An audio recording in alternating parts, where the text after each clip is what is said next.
with the wine of the world we forget thee. Shadow beneath thy hand, may we forever stand true to our God, true to our native land.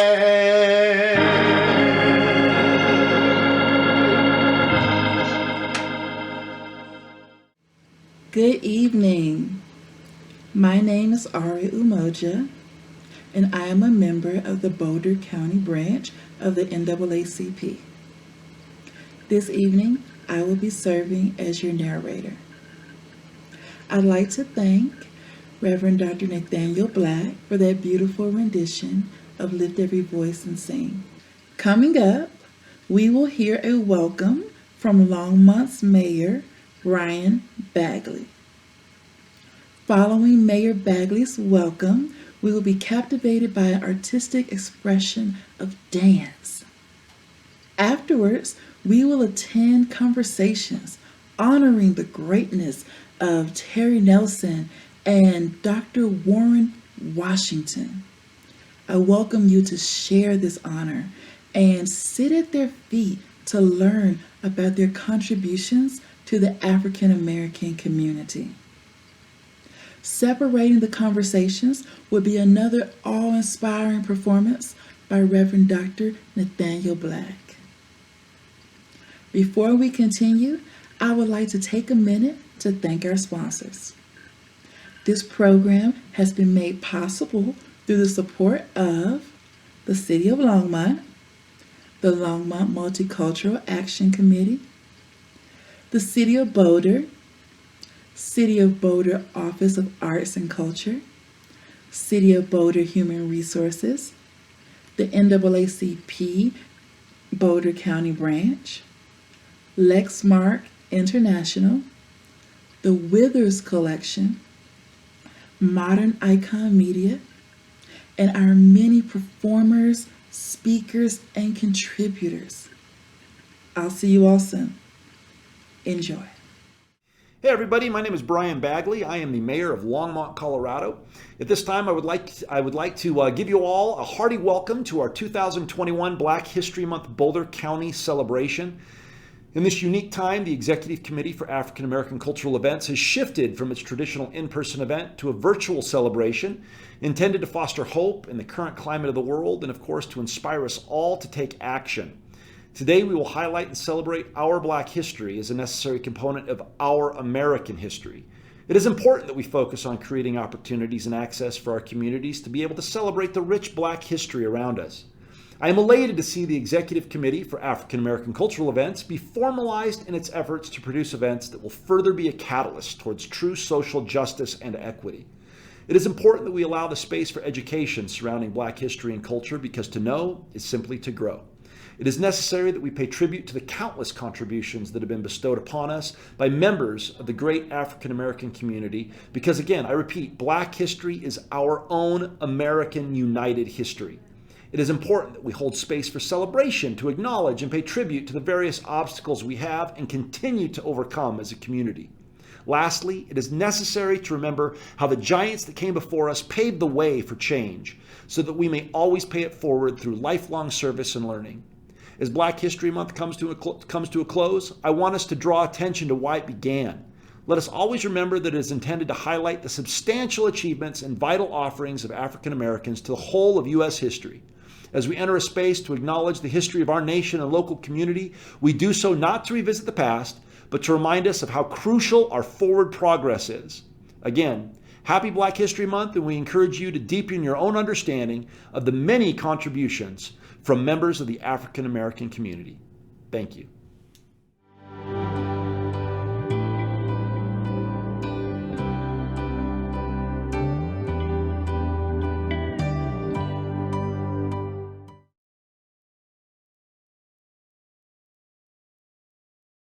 Hi, my name is Bashir Muhammad, And I'm Christopher Page Sanders. and we are the co-artistic directors of New World Contemporary Dance Theater. We thank you for allowing us to be a part of your Black History celebration through art and dance. What we will share with you this evening is an excerpt from a larger work entitled From Jimmy to America, an Ode to James Baldwin. This work delves into the literary prose and speeches of James Baldwin, bringing his legacy to life through dance within a contemporary context. We state the question, if James Baldwin was alive today, what would his thoughts on the Black experience be? This excerpt that you will see this evening, I Am Somebody, reminds us that we are indeed royalty and that no one can define us but us, and that we are indeed somebody.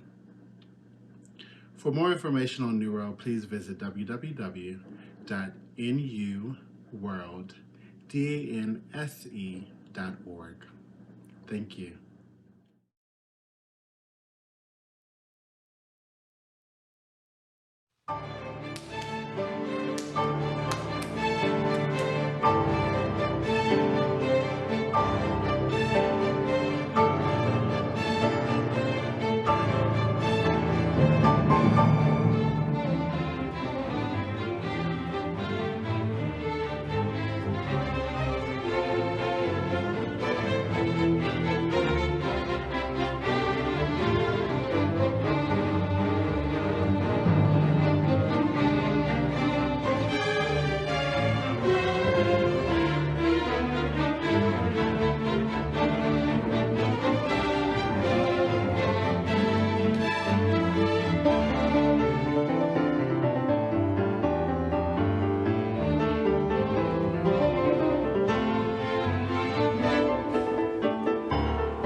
Somebody.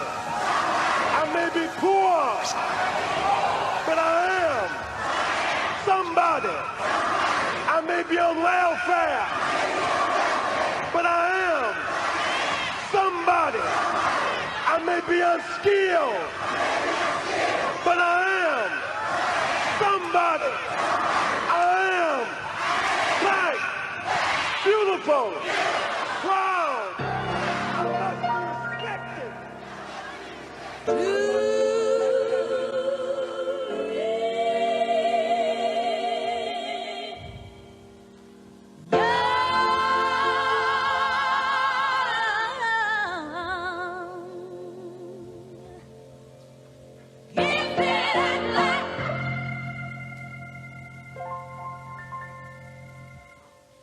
Oh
Somebody.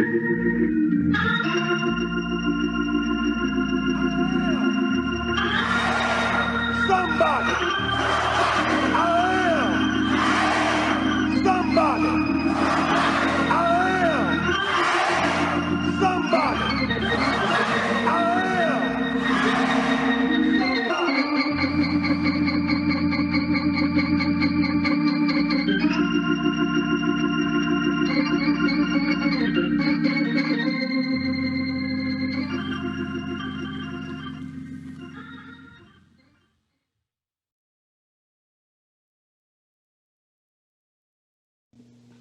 Hello, hello, hello. I am Madelyn Woodley, founder and president of the newly formed Executive Committee for African American Cultural Events, Boulder County, located in Longmont, Colorado. And while the organizational structure today is new, the work certainly is not. We have produced programming dating back to 2005 that has been an annual event that the community has come to expect and love and be encouraged by. We plan to continue that through ongoing initiatives. One of the key initiatives that we've established will be honoring greatness, honoring the great works of the many contributors within our region to show and educate our youth especially on their great works and inspire them in what they can do. Our best practices have been formed and are based on 5 critical pillars. Those pillars are education, celebration, tribute, solidarity, and of course, service. Today, you will experience 2 examples of esteemed greatness. Dr. Warren Washington and Charlesine Terry Nelson are our honorees that will be presented by our executive assistant and project manager, Jasmine Cooper Moore. I know you will find it inspiring and enjoyable. Today's presentation serves as part 1. Part 2 of the Honoring Greatness segment will be narrated by our own Dr. Michelle Simpson, Professor CU Boulder. She will be presenting both Dr. Washington and Charlesine Terry Nelson with their awards. Thank you for your presence. Thank you for being here. Call a friend, call a neighbor. I'll be looking for you. Have a great day. Thank you, and God bless you.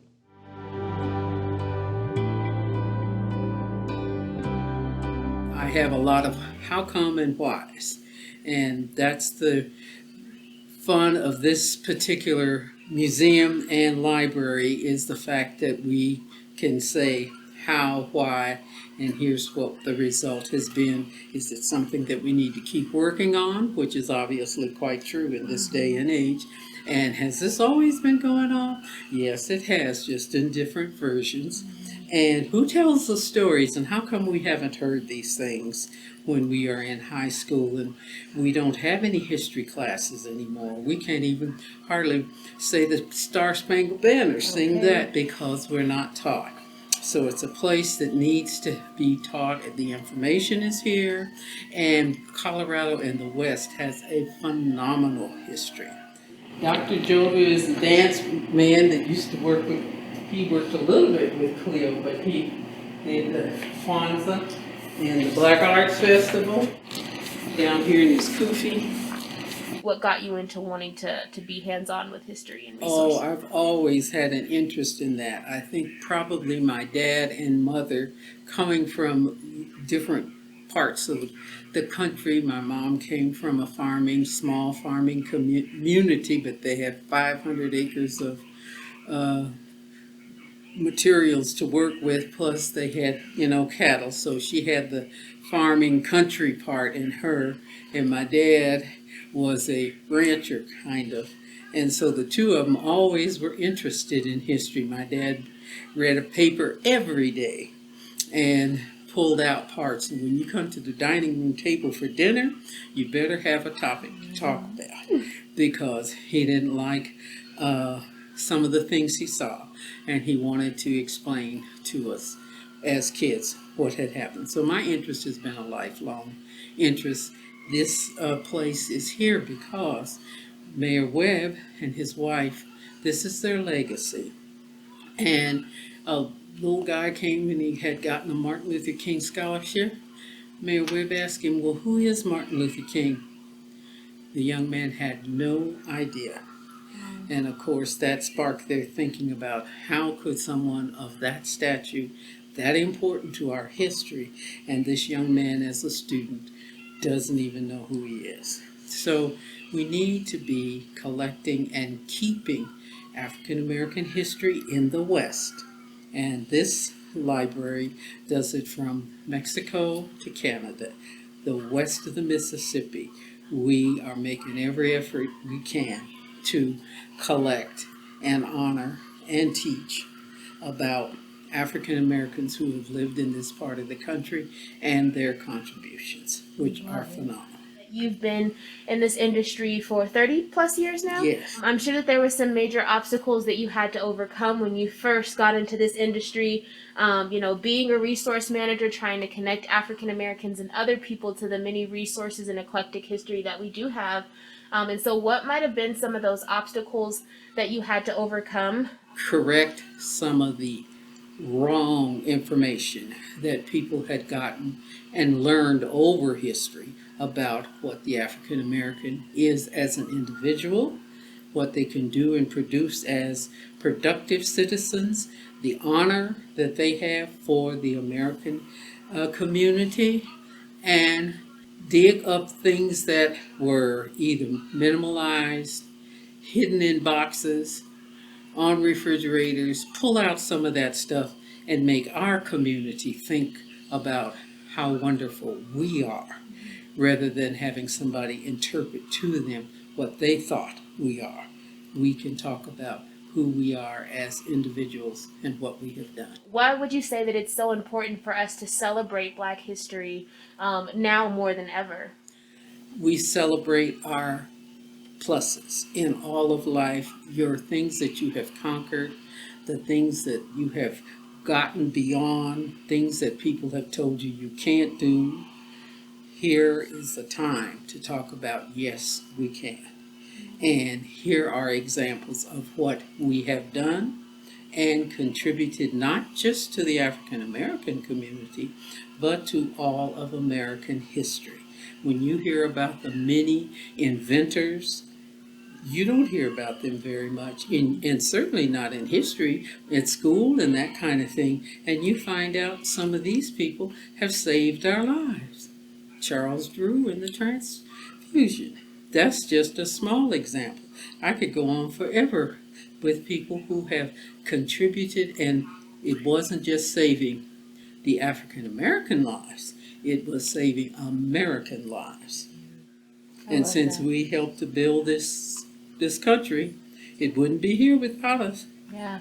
Our contributions are significant, and that is why we need to celebrate the past, the present, and celebrate what's coming for the future. African American history is not just African American history, but American history. Would you leave us with any last words, any final thoughts?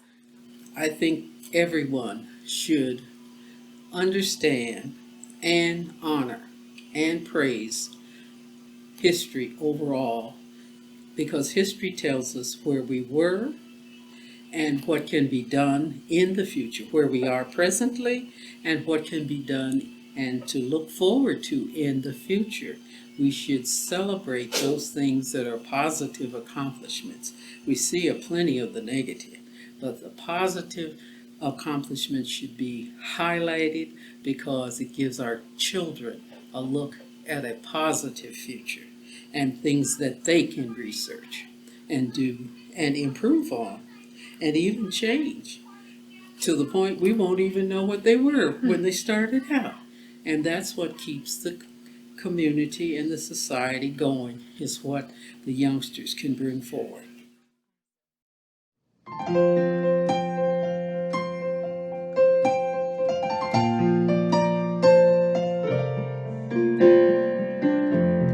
It must have been cold there in my shadow to never have sunlight on your face. You were content to let me shine, that's your way. You always walked one step behind. So I was the one with all the glory, while you were the one with all the strength.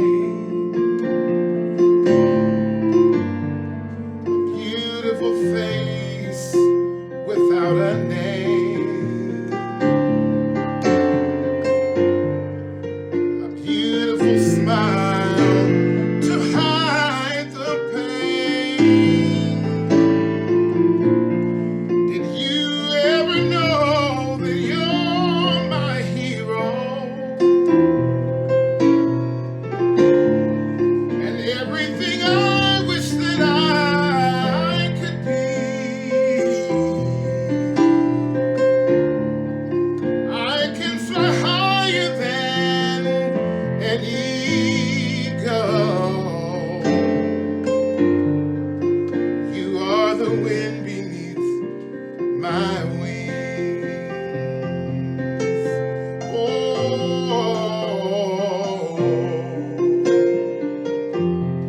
it might have appeared to go unnoticed,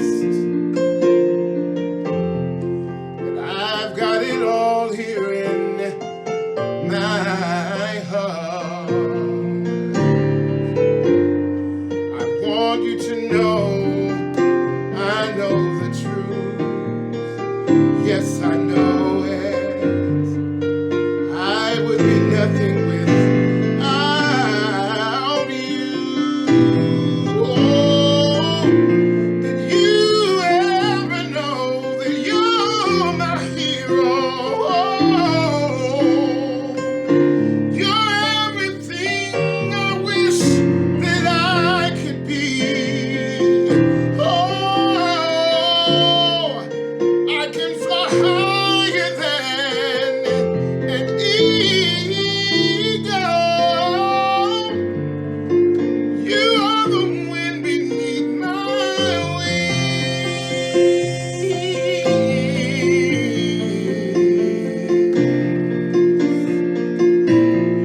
Did you ever know that you're my hero? You're everything I wish that I could be. I can fly higher than an eagle. You are the wind beneath my wings.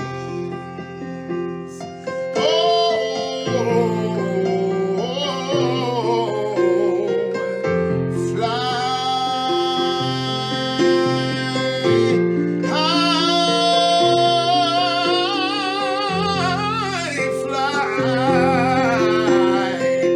so high I can almost touch the sky.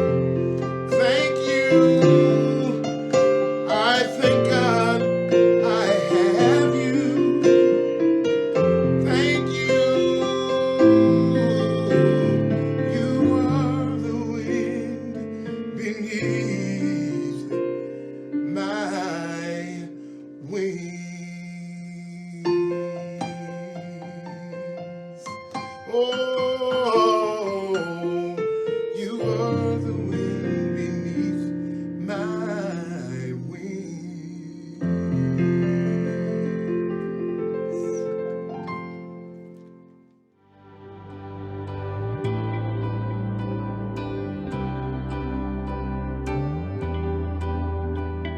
Well, I think the history of me in terms of atmospheric science is that I started with, as a small child, being interested in reading about scientists like Albert Einstein and many others. I knew that when I graduated from high school, that I was pretty good at math and physics and chemistry. I had excellent teachers in Portland, Oregon, where I grew up. I then I went to Oregon State, and I had worked as a dishwasher at the Good Samaritan Hospital in Portland, Oregon. And I asked the dietitian if she had any ideas of where I could go to school. And she says, well, we have a smaller hospital in Corvallis, Oregon. And she went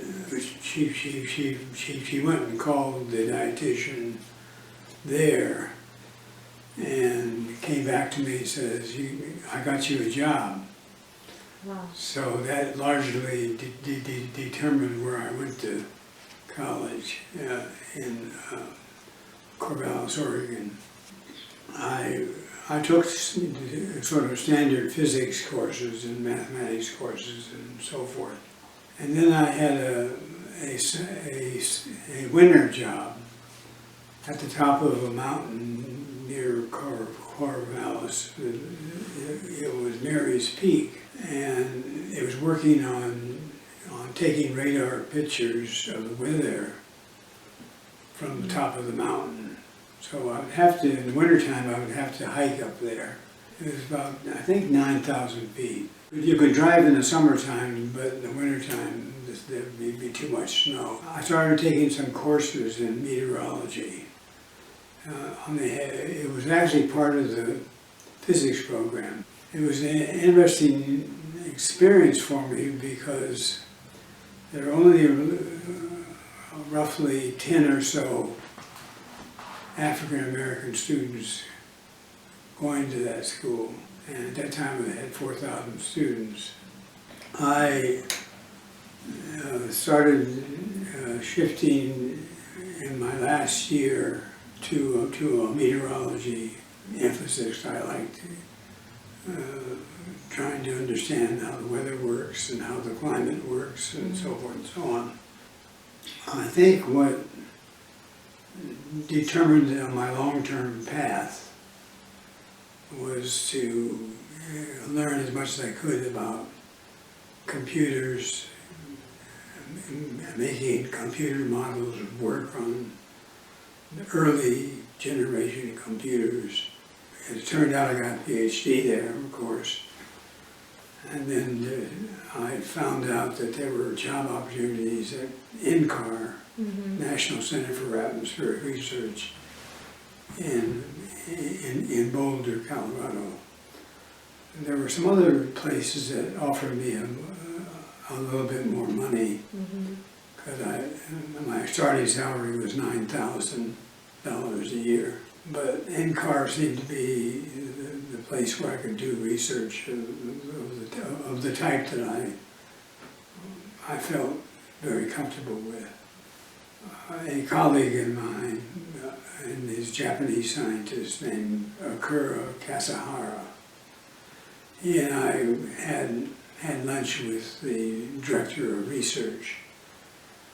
And we told him that we wanted to build a computer model of the atmosphere, which would eventually be coupled to ocean models and sea ice models and other types of models, so that we would be able to simulate how the climate is changing. And that's how we got started. We had a group of roughly 5 or 6 people, most of them programmers. We came up with a plan that we pretty much followed, although if you do research, you have to be flexible. not everything is going to be right, and you have to experiment with different techniques and so forth. So that explains how I got into the field. Well, let me talk about discrimination. Even in high school, I was active in something called NAACP. And we had a problem in Portland, Oregon, where you could be turned down at restaurants and so forth and so on. So the NAACP was in an active mode, even as far outside of the South. Anyway, I was the vice president of the youth council. I was still in high school, and we were just supposed to be supportive of the parent organization of the NAACP. And it turned out in 1952 they were successful in getting a public accommodations law passed in Oregon. Well, I carried that spirit when I got to Oregon State, and I asked for, this was probably in my sophomore or my junior year, I forgot when, is that they discriminated in their fraternities and sororities. So I arranged a meeting with some of the black students and the president of the college, and he was pretty indifferent about doing anything about it. He admitted that discrimination is not right, but he didn't feel he could sort of deal in off-campus things like fraternities. So over the years that I was at NCAR, I would spend some of my time visiting black colleges, trying to recruit them to come to NCAR. I have to admit that I was very unsuccessful, because when I said NCAR's in Boulder, they say, how many black people in Boulder? I don't know what the actual number is, but it wasn't very many. Oregon State, where I went, had only one black family, and he lived outside of town. Over the years, I was able to recruit some students, and one student I like to mention is Marshall Shepard, who's a past president, as I was. I was the first African American president of the American Meteorological Society, which is the meteorological people, their primary association. And then Marshall Shepard became the second president I'll get that honor. That is awesome. So I've had an interesting life.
Thank you for watching so far and joining us to celebrate Black history and culture.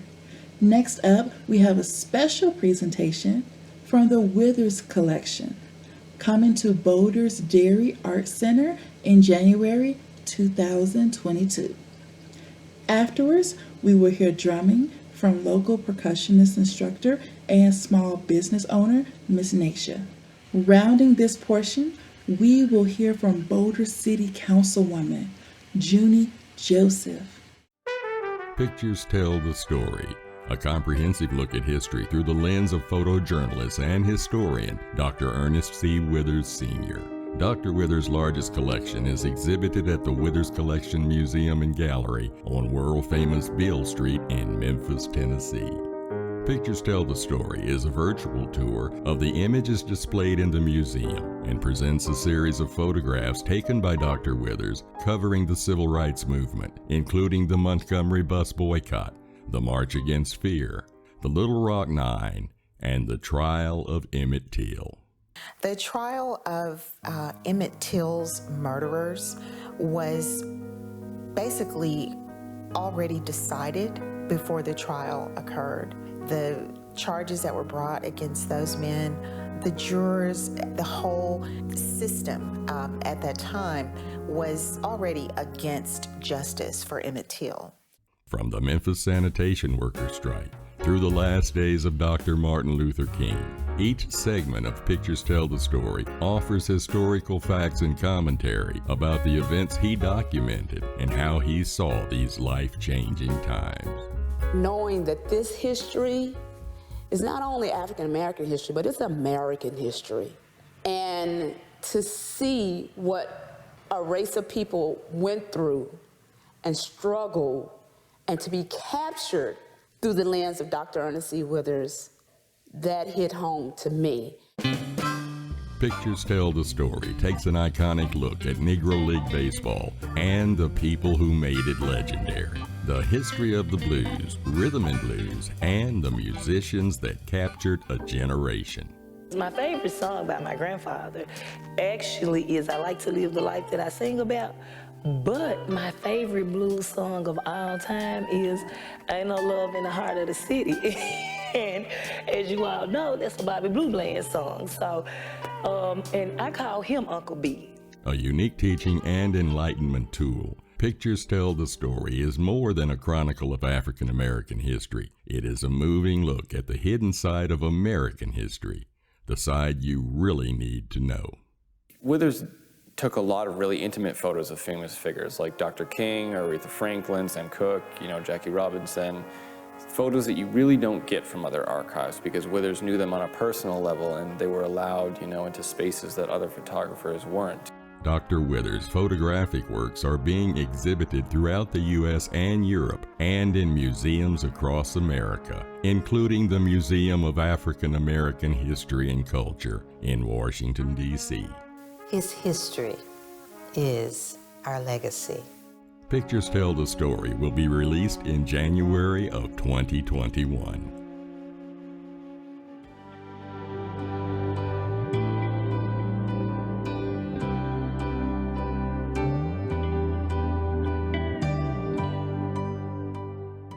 Greetings, this is Madelyn, and we are celebrating our culture. Yes, Black History Month.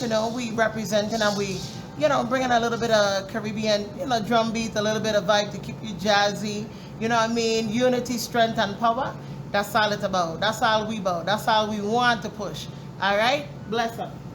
Y'all ready? Yeah. All right.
Hi, my name is Junie Joseph.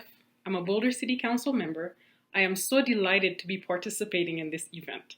So let's have a chat about Black History Month. Black history is American history. The Black experience cannot be separated from the American origin story. In 1926, Carter G. Woodson and the Association for the Study of African American Life and History launched a Negro History Week to bring attention to the Black experience and make Black history accessible to a wider audience. He felt it was too important not to celebrate and believed that his role was to use Black history and culture as a catalyst in the fight for racial and social justice. By celebrating heroic Black figures and the countless contributions they made to American history, Woodson's goal was to use history to prove that Black people played an important role in the creation of America and thereby deserve to be treated equally. Ultimately, Woodson believed Negro History Week, which became Black History Month in 1976, would be a vehicle for racial transformation forever.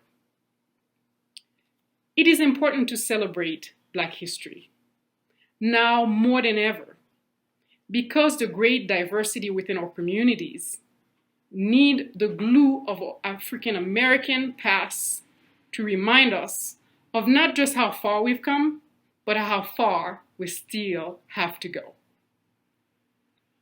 Dr. King once said, "Injustice anywhere is a threat to justice everywhere." Again, Dr. King once reminded us that injustice anywhere is a threat to justice everywhere. So in order to make changes in your community, or even in your own life, start small and commit yourself to doing something versus doing nothing at all. When you're doing the work around racial equity and justice, it is okay not to always be perfect or right. What matters is that you're doing the work to be 1% better each and every day. Do the work to address the various biases that you may have and stereotypes.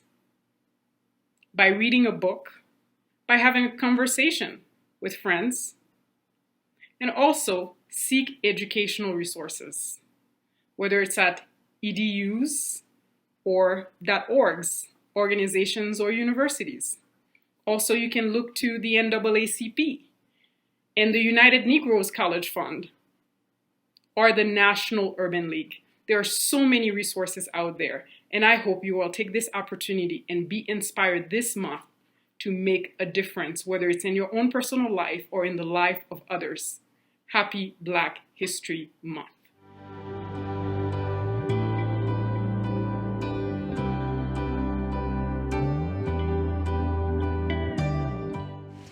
Thank you for watching our presentation today. Do not let this engagement become an exercise in futility, but rather let this be a charge, a call to action. 2020 was a pivotal year that continues to bring new expectations and ingenious creativity. Don't be left behind in 2020. There is much work to be done. So what's your challenge? What's your call to action? Consider how you can partner with your community to increase equality and equitability for all. Perhaps you'll partner with UNICEF or your local NAACP branch or even your area's Chamber of Commerce. You may decide mental health partners is more your style, while your neighbor may choose to make meaningful contributions to education or homelessness, or even addiction and recovery. I challenge you to consider the marginalized, but make it meaningful. Again, thank you for your participation. I hope the rest of your day is as beautiful as you are. Have a wonderful evening.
I do. I feel like going on. Nathaniel,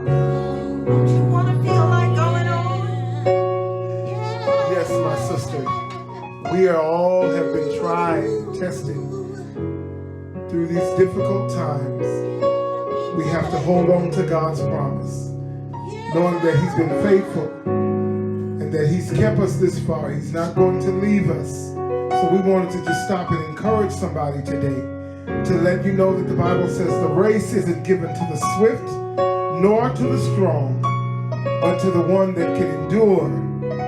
You gotta persevere, but you're gonna make it. And we gotta see what the end is gonna be.